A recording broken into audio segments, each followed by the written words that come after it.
All right, good afternoon. Back to playing some football, and certainly an exciting week. Um, get an opportunity to, test ourselves against an outstanding football team in Alabama, and I think everybody knows that, this is, one of those games that, puts you in a position to challenge for an SEC championship. So we got to go on the road to Tuscaloosa.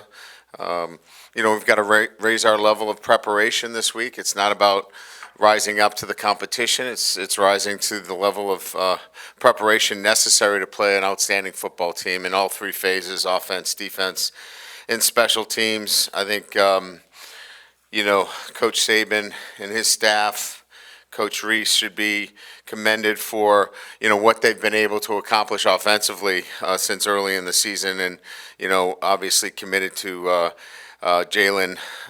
He's really done a nice job throwing the football. I think a lot of people were questioning his ability to throw it, but he's been effective, efficient, big plays. Certainly, Bond and Burton at the wide receiver position have given them playmakers. They're physical up front. I think they're massive on the offensive line. Williams and McClellan at the running back position. And, of course, their defense has been as good, if not better than anybody consistently over the last 6 weeks, giving up 21 points or fewer. Turner and Downs and Arnold, there's a number of players. Their defensive line is stout and physical, outstanding in special teams. Shard is one of the best in the country. So, again, we know what we're up against. Outstanding football team on the road, playing at Alabama, and a great challenge and a great opportunity for us at the same time. So we'll practice today and get an opportunity to begin the preparation for an outstanding football team. So with that, we'll open up to questions. Brian, right in the middle. What did you use last week for? What did you kind of drill down on? And was it a back to fundamentals thing, a rest thing? What did you? Yeah, I think a little bit of everything. I think we talked about it last week. I think it was important for us to do some self-scouting, some things that we needed to work on. I think it was important that, from a technical standpoint, we continue to grow technically in some areas, on both sides of the ball. And then, you still want to meet a workload, criteria, because you just can't continue to go through the season, then all of a sudden put up a stop. So we got to about 70% of our average workload last week, and gave the guys some active rest over the weekend, and then they reported last night, and we're back to work today. Hey, Brian, could you talk a little bit about your relationship with Tommy Reese? I know you tried to get him to come here with you, but then also when you watch Alabama on film, you'd see things that look familiar when you two were at Notre Dame together? Yeah, I mean, obviously there's a connection there. He played for me. We've got a deep connection relative to a player-coach relationship, and then a respect for him as a coach and what he's done in this profession at an early age. He's somebody that, I have a lot of respect for in what he's done, certainly at Notre Dame, and then, in a very short time taking, an offense and transforming it, quickly during the season. He's a competitor. He always was as a player, and you can see that as a coordinator. His teams are going to be physical. They're going to run the football. They're going to push the ball down the field, and they're going to, more than anything else, they're going to utilize their personnel as he'll mold the offense to fit the personnel. And I think that's what smart coaches do, and he's an outstanding football coach. Hi. What can you say about the work ethic and the attitude of the players going into one of the toughest games of the season? Well, they've exhibited a great work ethic. I think any program is built on a standard of work, and look, I mean, this game requires an incredible commitment, and so our players have been committed to that end, and certainly it takes more than just a work ethic. It takes a consistency week in and week out.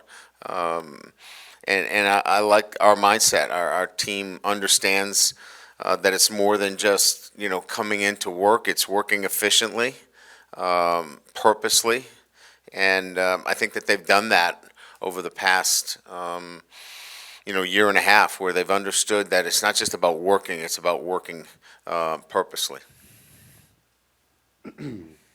Hey, Coach. Could you update the availability of Deuce, Denver, and Zy ahead of this weekend? And I guess Ashton Stamps, where he's at with his rehab of injury. Deuce is not available. Denver's not available. Zy is not available. Ashton Stamps will practice today. Coach, if you're in the same position that you are last year, will you go for two again? The exact same position. Yeah, I mean, that's a feel of the game. So it's really hard to answer the question. I felt like the game itself was such that our guys were executing at such a high level that was kind of what prompted that decision. So I think from my perspective, it's really about a gut feeling at the time, more so than what's the perfect scenario. And I think the feeling was that we were executing at a high level at that time. It was time to go for it. Guys, right here. There's a lot of inexperience in the defensive backfield. What have you seen from them during the bye week coming into a big game like this? Well, they've been around long enough now. I mean, I think you're into the season now, 8 games. They had some time here in camp and some, we had some mid-year enrollment. So, to say that they're inexperienced, yes, they haven't played a lot of SEC games, but they know what they're doing. They understand our techniques. They know what's expected of them. We're in a position where we feel comfortable and confident that they can go out and get the job done. Even though they don't have a lot of SEC games underneath their belt, they're quite capable of going out there and playing at a high level. So I'd say more than anything else, you have to have confidence in your players and their ability to do it. And I've got confidence that, whether it's Jeremiah Hughes or Javen Toviano, Ashton Stamps, all 3 of those freshmen can go out and play at the level necessary for us to win a championship. Coach, is it harder these days and win at all costs and pressure to win to stick to your long-term vision of a program and the guys and the standard that you want to live up to, as opposed to the short-term gain of maybe playing somebody to help you win a game? Well, it's never been a problem for me because I have a vision for our program, and the vision includes more than just winning. It includes developing excellence both on and off the field, and so we're certainly not there yet. We have to continue to grow relative to the identity of our football team. So I know I'm hired and fired on wins and losses, but I've never really worried about that. This is the 5th program I've taken over, and I've always built the program based upon excellence in the classroom and on the football field. And then that process has usually taken care of itself, and it's equaled success. So the question is a good question, but I don't think I've ever looked at it that way. And it helps when you have a 10-year contract, too. And so, again, that's not been my motivation in any way or shape, fashion. It's been much more about, developing a championship program in all of those facets, first and foremost. Hey, Coach, you complimented the Alabama offense with the way that they've sort of adapted from the beginning of the year to now. What have you seen specifically with Jalen Milroe and the way that he's adjusted from the opener to now? I think at first, there was this sense that he was just going to run all over the place, right? This is going to be a running quarterback, but he's not. I mean, he'll run and he can go from 0 to 60 as well as anybody. And he is a threat to run. There's no doubt about that. But he's going to stand in the pocket. He's going to throw the football. And the way they create offense is through a balance of running the football, formationing you so you can get some shots down the field. And he throws the ball well. I mean, he throws the ball well.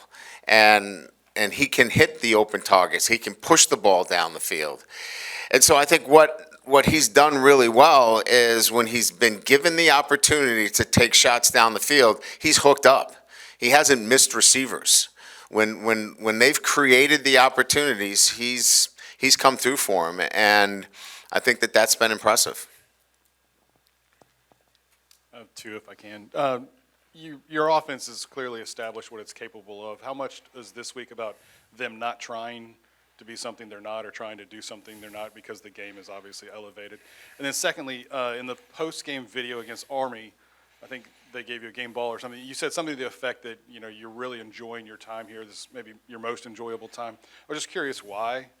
You alluded to the development of players. Is it because of kind of the development that you've seen this team from week one to kind of pull through? Yeah, I think the offense clearly recognizes their ability to be explosive, but have balance on offense and defense. So there's no reason for them not to be anything but who they are. And so I think that there's a confidence level that, if they prepare the right way, if they stick to their process, that they're going to have success. And so I think that's been their mindset, is just practice and put in the preparation the right way, and things will take care of themselves. What I was alluding to is essentially that this is a young group of players. We traveled 21 freshmen again this weekend. We had a slew of transfers come in on defense, and it was really a new group that we had to kind of onboard, if you will, in the second season. And so just the development of the football team has been enjoyable. Watching the growth of the football team. They've done everything we've asked them to do. They have done the little things, and it's been hard. It's not been easy. There was a difficult loss to start the season. There was a very disappointing loss on the road, but they haven't backed down at all, and that's been enjoyable as a coach. Coach, right here in the middle, are there any other injuries to report, particularly maybe Makai Wingo? Yes, Makai had surgery. He is out for the season. Out for the season? Yes. Okay. Well, I would say this. The projections are 6 weeks, so we'll see where that, where that goes. Right, okay. And so on the D-line, who you're looking to fill that void, and how does his absence on the D-line sort of affect that group? Next man up. We'll rely on the rotation that you saw pretty much against Army. It'll be a similar rotation. Coach, do you ever have time or an interest maybe in the offseason to look at the history of the history of the rivalry, LSU, Alabama, or a series, or jump into that kind of history at all, even though, it might not even be important? No, Mike updates me. Mike is my local historian. He will, and as you know, he carries history very well because he's been here so damn long. He fills me in. How many years has it been? Since we played Alabama. No, that you've been here. He's been here 30 years, so he is a resident historian. So, no, I think Mike does a great job of filling me in on a lot of the history of all of the games and during the year I learn about Mississippi State, the Auburn games, this Alabama game. And for me, it's exciting, right? Because I get immersed in, some of the great games and the great rivalries and the great names that have been part of this game. So I love it. I think it's exciting. And for me, because, I had been in the Midwest for most of my career, I catch just kind of, the highlighted games. And so to get filled in on some of the other ones has been really fun. I was wondering if ever, like after you finished the game at Notre Dame and got home, if you ever happened to catch any of an LSU-Alabama game over the years. Oh, heck yeah. I mean, I love watching college football, so it certainly would have been a game that I would have watched. I remember some of those slugfests when it was 10-3, 10-7, some of those tight games. Great defense on both sides of the ball, fighting for every inch. Just some classic games, and really enjoyed watching them.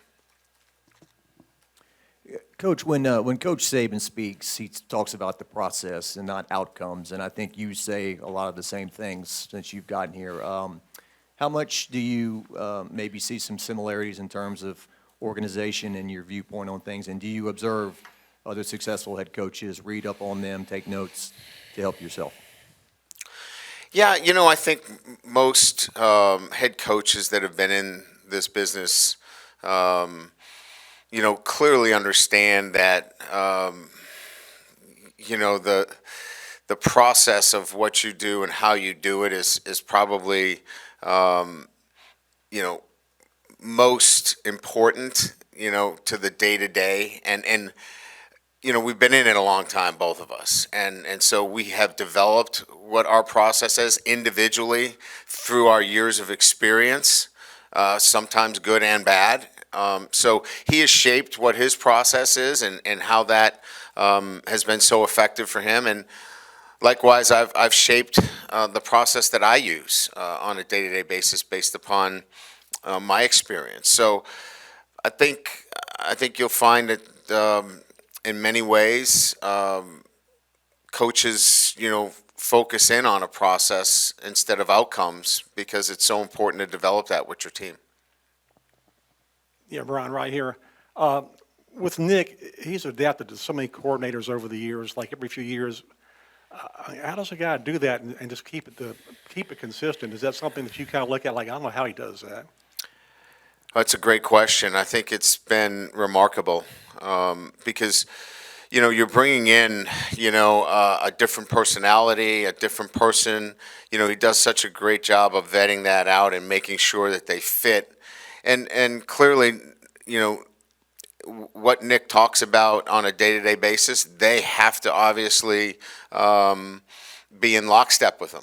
And that just goes to the great leadership that he provides on a day-to-day basis. So you got one voice, and it's Coach Saban's voice, and everybody else is following in line with that. And so I think that's allowed multiple leadership positions underneath him to come in because he creates such a clear message of what is going to take place on a day-to-day basis. Yeah, here in the middle. With Jaden Daniels, fair or unfair, I think a lot of people that are watching the Heisman hopefuls are going to look at this game in particular for him and see how he does. Do you, given all the football you've seen him play, and obviously, your very nuanced view of what he's done here, do you think that's fair, and is that something that, what's your expectation? It'll be part of the body of work throughout the entire season. He's going to have other games. He's going to have the Florida game and Georgia State and Texas A&M and postseason, but it'll certainly be part of the body of work. If he throws 4 interceptions and, certainly we don't play well, that will be part of the body of work throughout the entire season. So, again, I don't know that it's one game that makes or breaks a Heisman. I think it's the body of work, and I think we're seeing that as the season, plays out. But certainly, he's going to be judged on the entire season, and there'll be a lot of eyes certainly on this particular game. Hey, Coach, over here. So what's the status of Emory Jones from his injury, and what have you seen from his Lance Hurd just to have that luxury of a guy that, as a freshman, that's played a whole lot of football and has done pretty well for y'all?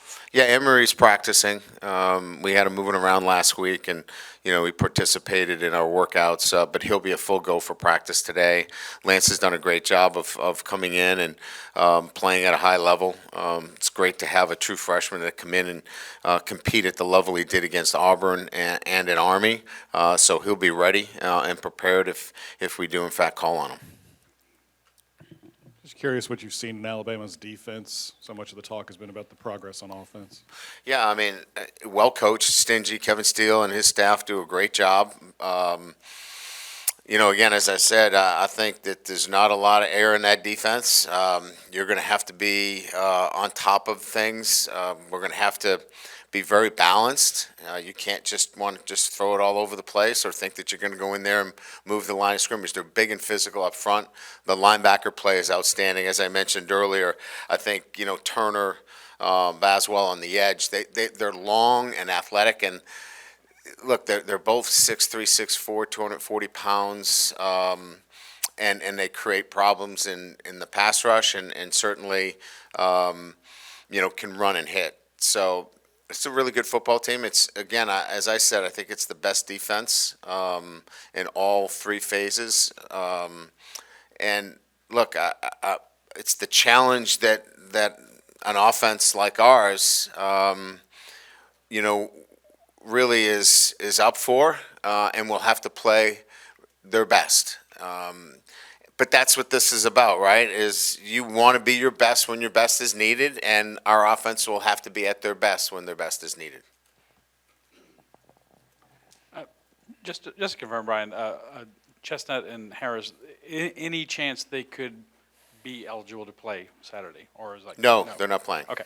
I'm sure a lot of LSU fans following our tweets and watching live probably freaking out a little bit about the fact that you have all these defensive backs out, and now Wingo is out for the rest of the season. How do you deal with this? Obviously, you got a great offense going. This is not your first big game, but it's a big game, and you're missing some key pieces on your defense going.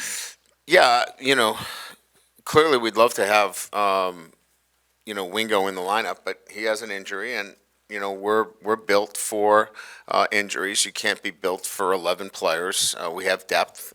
We have good players that will step up and be ready to play, and will play at a high level. So, again, it's part of football. In this game, if you lose one guy and you're not able to answer the bell, then you're not very good. We think we've got a good football team. We're going to miss them. But we have guys that will step up and compete at a high level. And down here on your right, talking about next man up, Jordan Jefferson, but also some backups like Paris Shan, Braden Swinson have all played really well for y'all this year. What are your thoughts on those guys coming off the bench? Yeah, I think Jordan Jefferson's playing at a high level. It's graded out probably as our best defensive tackle. Physical at the point of attack, uses his hands well. It's getting great separation. Gap integrity has been outstanding. He's playing really well. Paris Shan, technically very, very good. Grading out at the top for our defensive line over the last 3 weeks. And Swinson's been really good in pass rush. So those three guys, as much as it hurts that, we don't have a few of the guys that we got in the portal at the defensive back position, those three guys, and having Omar back too, makes a difference. Having a veteran linebacker who knows the game really well, those four guys have made a significant difference for us. Hey, Coach, just to clarify, with Zai, he's unavailable for the Alabama game specifically, not just for, today.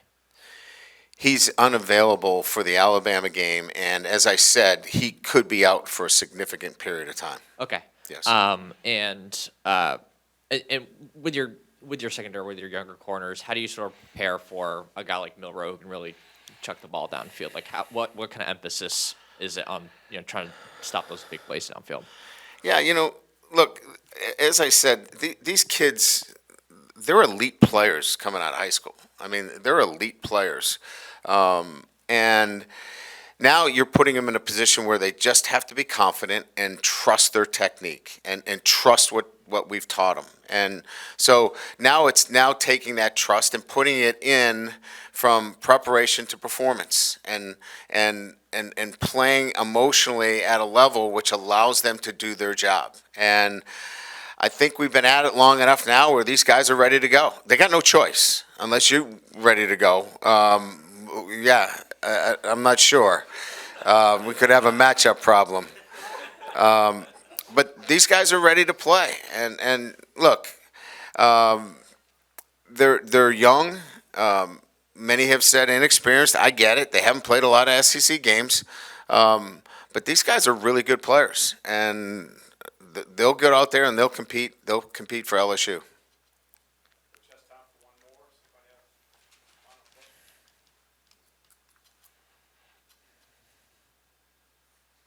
You mentioned Omar.